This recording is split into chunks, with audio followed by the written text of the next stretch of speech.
Alright, so here we are, another weekend in my little store, and I noticed the guy out front has his barbecue trailer back out there working again finally.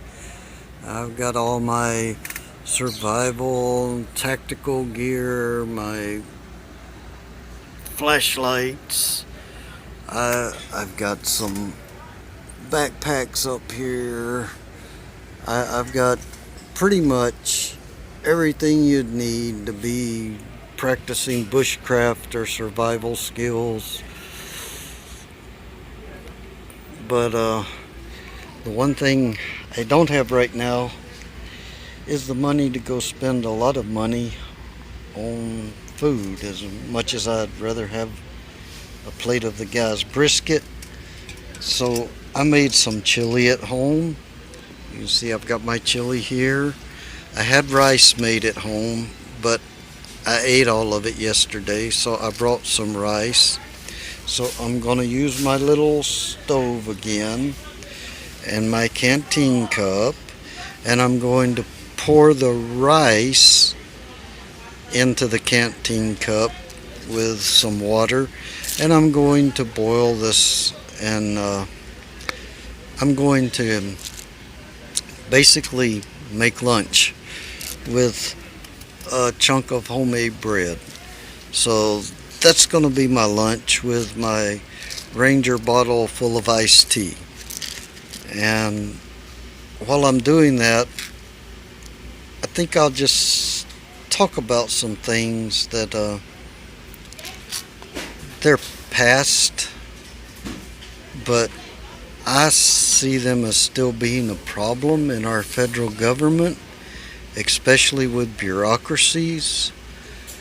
I know bureaucracies are necessary, but there are some real problems with having a bureaucracy that's too powerful.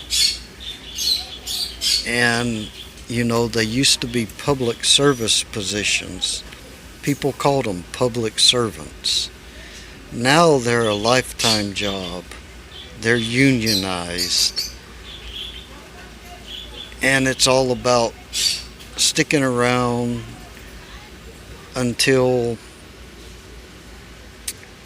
you can draw that big retirement. And there's very little serving the public for a lot of the people in the jobs. And I just want to talk about that for a minute. So now that you see what I'm going to do, I'm going to do it.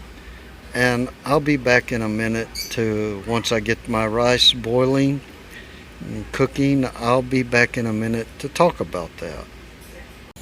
Okay, so let's do this again because my wife called and cut my recording off.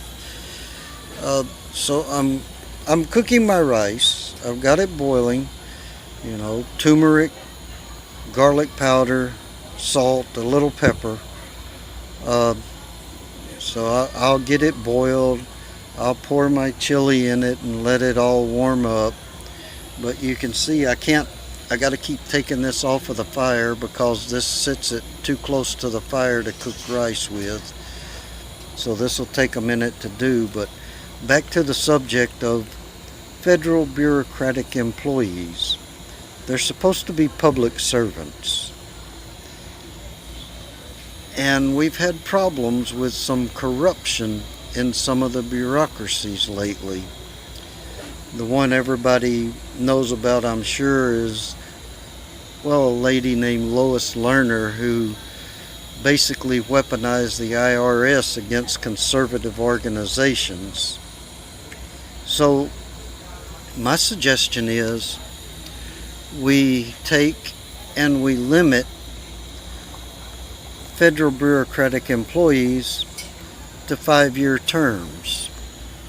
We'll give you housing, we'll pay all your utilities, we'll give you a $300 a month car allowance, we'll give you a $1,000 a month stipend or food allowance, and we'll give you a $4,000 a month stipend. And at the end of your 5 years, you get a retirement fund of $500,000 in the bank, in a bank account, that you can do what you want to with, and your public service is over, and you can't serve in any other government function for 10 years, and then you can't serve in a bureaucratic position. You can only run for an elected office. And I think that would go a long way towards solving a lot of the problems, and it would be a lot cheaper for us than the system that's in place now. I don't know, let me know what you think. And another thing that would help is no political appointments to head the bureaucracies. Let them come from among the ranks of the people who are doing the job. Let them earn the right to be in charge. And to me, that would be the best way to do it.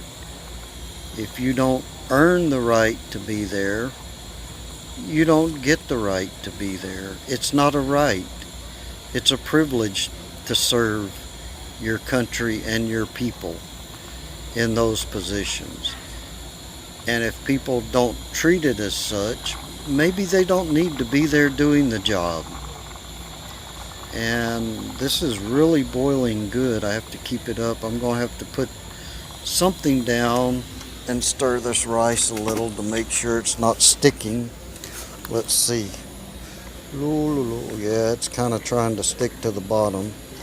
And I'm going to keep boiling it. It's starting to get done. I mean, that thing, you can't turn the fire down very low, and the little grill doesn't hold the cup far enough off of there. But they really won't let me set a little wood fire in here to cook on, so I have to do it how I can do it. So let's get this rice boiled and get my lunch done so I can eat. And this probably take a few minutes, so I'm going to cut this off until I get to the next step. Now there you can see I've got my rice ready. It's still a little wet. It's just the rice with the spices in it. And I've got my chili, and I've got my homemade bread in the plastic still. And I'm just going to try, without making a mess, to spoon enough chili in here to eat with this rice. And I'll stir it up together once I get it in here. And hopefully I'll have a halfway decent lunch. I've actually got more than half a canteen cup of food here. And what I'm going to do is I'm just going to spoon it together, because that rice is pretty well done. And this will warm up the chili. I don't have to worry about keeping the fire going. I've already turned the fire out. And that clothes hanger is pretty hot on top, so I'm going to let it sit there a few minutes and cool off. Let's check this out. Yeah, that warmed the chili up. Now I can just take some bread. I'm taking some of my bread. I guess you won't see that. Or maybe you don't care. But I'm just going to crumble it in it because I didn't have any crackers to bring with me. I usually like saltine crackers with my chili, but all I had was this homemade bread, so it'll do good. And it'll fill me up. And I can take care of the lunchtime craving. Oh, and I just spilt my chili and made a mess. Okay, well, I got to go and clean this up before I can eat. Well, thanks for watching. Guess this is another one. Let me know what you think about my idea. If you think it's a good idea, get in touch with your representatives and see if we can change things. Maybe we can't, maybe we can. Who knows? All we can do is try. But if we don't try, we'll never fix anything. All right, thanks, and bon appetit.